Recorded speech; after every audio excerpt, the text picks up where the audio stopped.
Mata adalah panglima hati. Segala yang kita kerjakan adalah wujud misteri yang bergejolak dalam hati. Baik, buruk, kejam, pilu, sampai kisah ironis, semua akan kita kuak di sini, di Menembus Mata Batin. Program ini akan menghadirkan orang-orang yang pernah ataupun masih melakukan tindakan di luar batas kewajaran. Dan malam hari ini, bintang tamu yang sudah ada di samping saya adalah Mela Amelia. Mela, apa kabar? Alhamdulillah baik. Terima kasih sudah hadir di Menembus Mata Batin. Ya. Kau pernah punya pengalaman mistis nggak? Kesurupan atau apapun itu? Kebilang sering ya kalau untuk aku. Sering kesurupan? Iya. Yang waktu pertama itu, pertama banget aku ngalamin itu di masa SMA. Terus paling banyak itu pas lagi nyanyi-nyanyi. Soalnya kan waktu zaman dulu kalau aku nyanyi itu kayak ke kampung-kampung banget yang mesti ngelewatin kayak perkebunan atau hutan atau apa, baru nemu rumah kayak gitu. Itu kesurupannya di atas panggung atau di belakang panggung? Pas mau berangkat ke lokasi. Seperti perjalanan. apa kejadiannya kata orang? Jadi waktu itu aku sama rombongan, mereka satu mobil sama rombongan kayak semua pemain-pemain gitu. Kita berjalan mengitari 2 kali hutan. Yang pertama kayak kebun karet kayak gitu. Terus yang keduanya itu kayak kebun tapi kayak udah ditebang. Terus ada satu pohon di sebelah kiri waktu itu. Satu pohon. Pas kita lagi mau ngomong ke pohon itu, mobil kita semua, mobil mesinnya itu mati. Kita nggak bisa bergerak. Tiba-tiba aja gitu? Tiba-tiba aja tanpa itu. Terus Pas temen aku, ada salah satu temen aku yang benar-benar kayak orang agak ngerti lah ya untuk kayak gitu. Dia bilang, wah main-main nih katanya. Aku nggak ngerti main-main apa. Nggak lama kemudian salah satu penyanyi aku, satu lagi tuh kena. kesurupan juga? Kesurupan pertamanya, terus langsung ke aku. Dia sembuh ke aku sembuh ke penyanyi, ada 3 penyanyi waktu itu. Oke, baik. Mudah-mudahan malam hari ini kamu baik-baik aja, nggak ada yang Amin, ya. merasuki ya. Jangan sampai. Mudah-mudahan sih Capek nggak juga ada ya kesurupan. itu. Capek ya udahannya pasti? Capek udahnya udah kayak berantem berapa orang gitu. Oke, Udah enggak lagi. baik. Kita akan segera ketemu dengan partisipan kita pertama ya, Mel. Oh iya boleh sekarang. Berikut ini adalah seorang perempuan yang kehilangan suami dan anaknya setelah menjalani pesugihan. Malam hari ini kami akan panggil dia dengan nama samaran. Kami persilahkan Yati.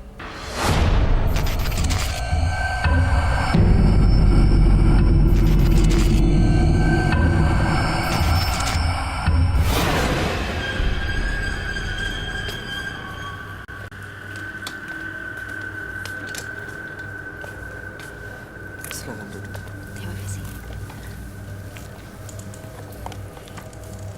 Selamat malam, Mbak Yati. Malam, Mas. Apa yang mau Mbak Yati ceritakan pada kami? Tolong ceritakan dengan keras suaranya ya, biar kami bisa mendengar dengan jelas. Saya mau bercerita tentang saya jualan bakso Jualan bakso. yang menumbali anak kandungnya sendiri.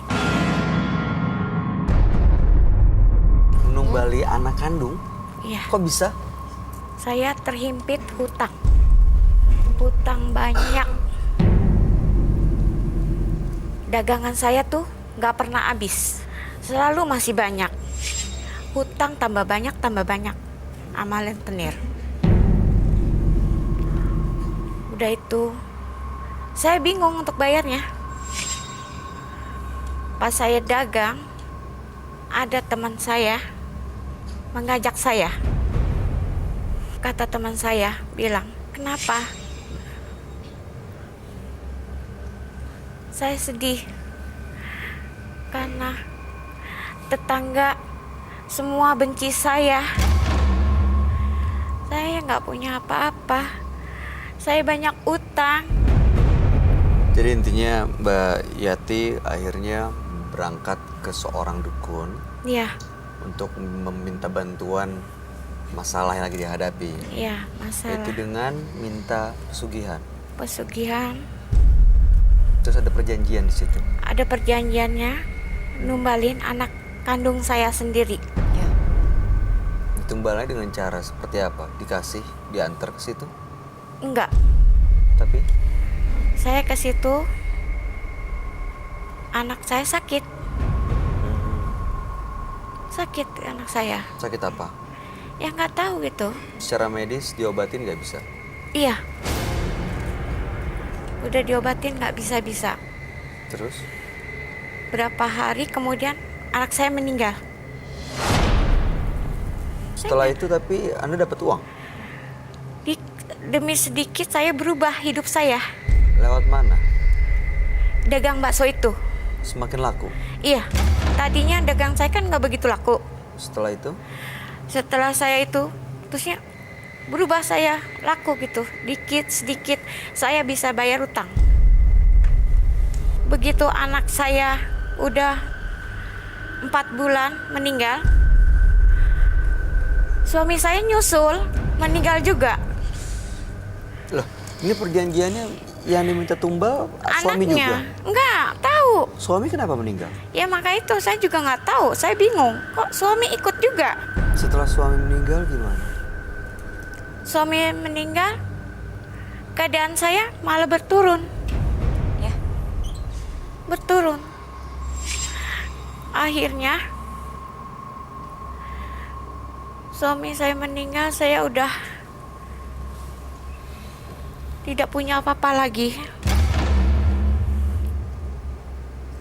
Saya selalu dihantui anak sama suami saya setiap malam. Sampai sekarang? Iya, Baik.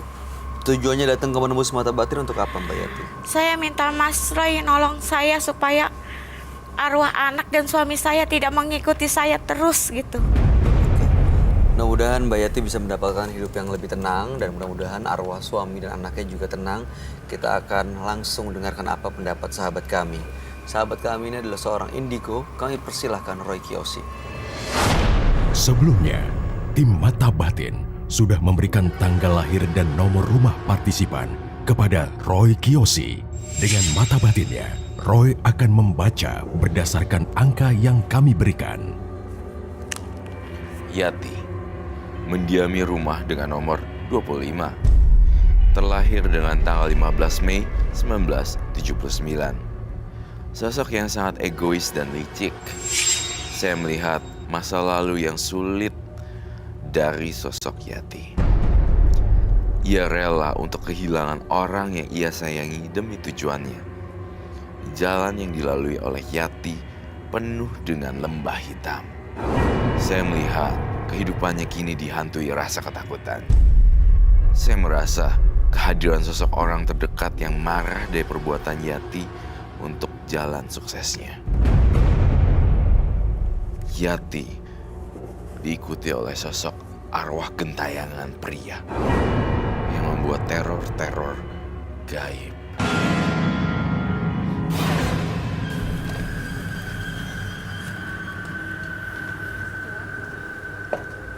Selamat malam. Selamat malam, Roy. Silakan duduk semuanya. Terima kasih.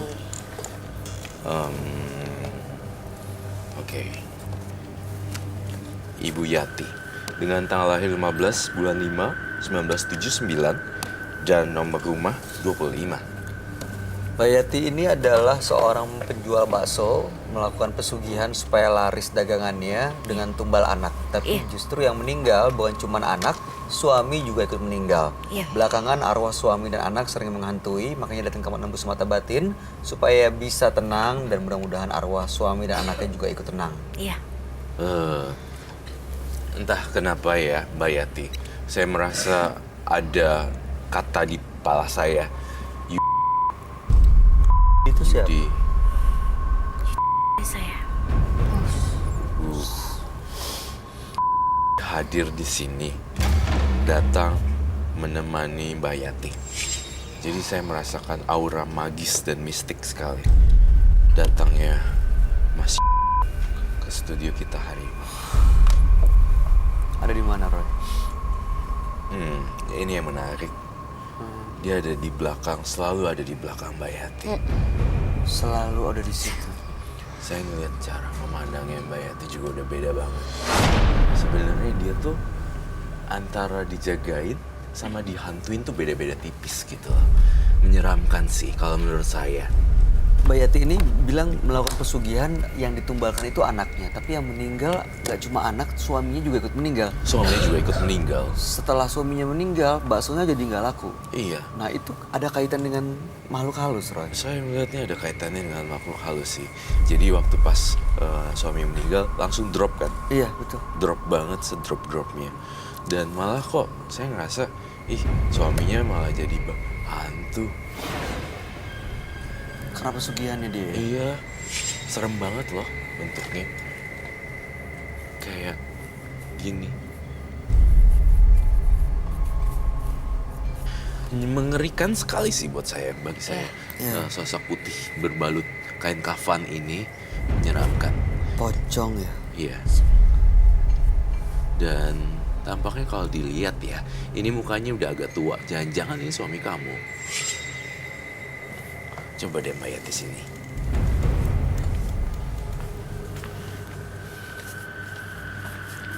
Lihat deh. Kamu kenal nih siapa? Iya, Siapa? suami saya. Suaminya. Baiklah Mbak Yati, bisa duduk kembali. Kita agak takut sih ya. Aura Mbak Yati tuh misterius Menyeramkan banget. ya? Menyeramkan. Diam, tapi misterius gitu loh. Iya. Kayak bagi saya takut orang sih sebenarnya, bukan takut hantu.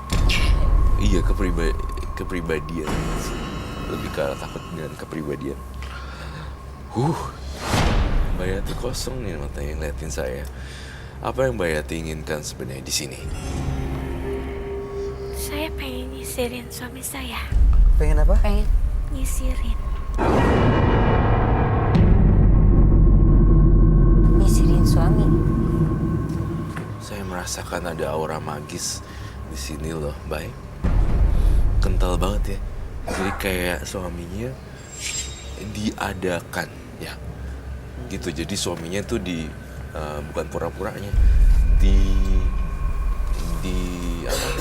dianggap masih ada terus kan, itu jadinya gentayangan. Oh, dia Iya. masih ngebayangin bahwa suaminya belum meninggal, masih Iya. ada.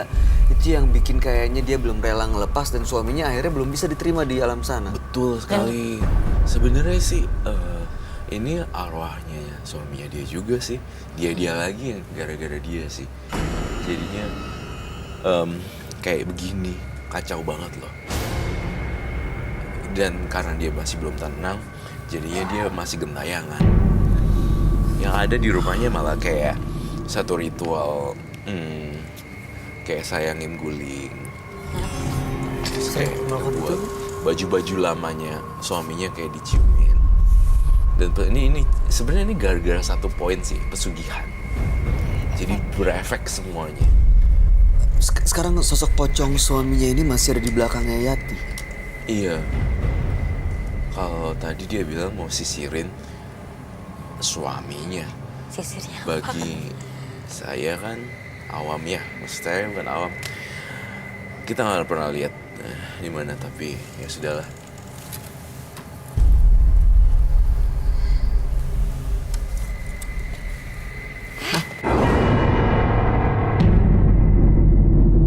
Kak Roy?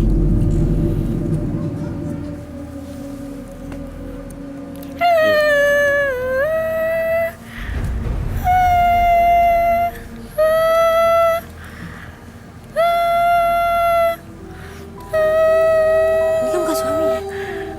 Dia melihat saya sebagai suaminya gitu, Roy. Oh, Saya ngelihat dia.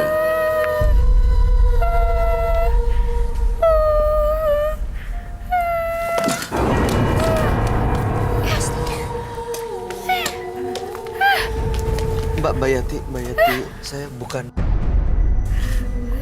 Saya bukan.